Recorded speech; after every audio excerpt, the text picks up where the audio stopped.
Something major is happening in Los Angeles right now.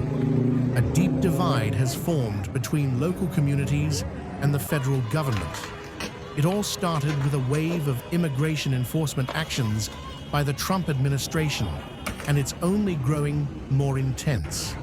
On June 6, 2025, Immigration and Customs Enforcement, or ICE, conducted large-scale raids across Los Angeles County. These raids focused on areas with large immigrant populations, like the Fashion District and Home Depot.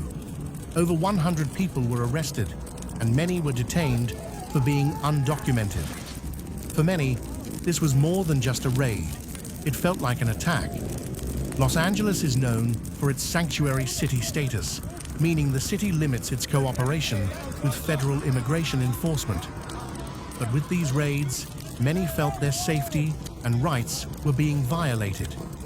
Local leaders, like Governor Gavin Newsom, strongly condemned the raids, calling them an unjust action that hurt families and communities. These raids sparked immediate protests throughout the city. Immigrant rights groups, community organizations, and regular residents took to the streets in large numbers, voicing their anger. People felt this was not just about immigration, but about the fundamental rights and dignity of immigrant workers who contribute so much to the city. The protests were peaceful at first, but the situation escalated when President Donald Trump ordered the deployment of National Guard troops to Los Angeles.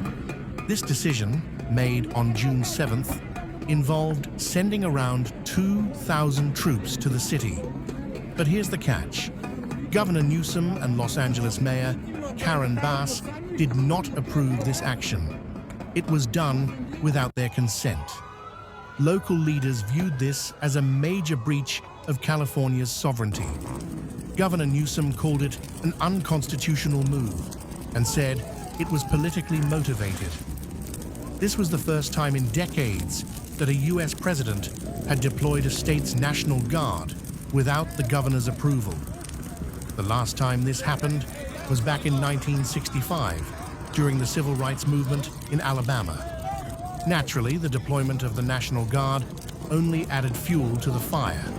The presence of military troops on the streets made things even more tense. What had started as a peaceful demonstration quickly turned into chaos. Some protesters threw rocks and even incendiary devices at police officers and federal agents. Law enforcement declared the protests as unlawful assemblies and used crowd control measures such as tear gas, rubber bullets, and flash bangs to disperse the crowds. Clashes between protesters and police led to injuries on both sides, and some protesters were arrested for not following orders to disperse. Even a prominent union leader, David Huerta, was arrested and injured during the unrest. Governor Newsom and Mayor Bass are now blaming the Trump administration for escalating the violence. They argue that the federal government's actions were designed to provoke unrest and that California had already been managing the situation without the need for military intervention. President Trump, on the other hand, defended the National Guard deployment. He claimed it was necessary to restore law and order, and accused local police of not doing enough to stop the protests. The president described the protesters as violent people and even insurrectionists. After several days of unrest, Los Angeles is now a city caught in the middle of a larger political battle. On one side, you have the Trump administration pushing for tough immigration policies. On the other side, you have local leaders, immigrant rights groups, and everyday citizens fighting for their community and their values. The situation in Los Angeles is more than just a protest. It's about the ongoing debate over immigration, state rights, and how much power the federal government should have over local matters. The tension between the two sides is palpable, and it's clear this conflict is far from over. Despite all the turmoil, one thing remains clear.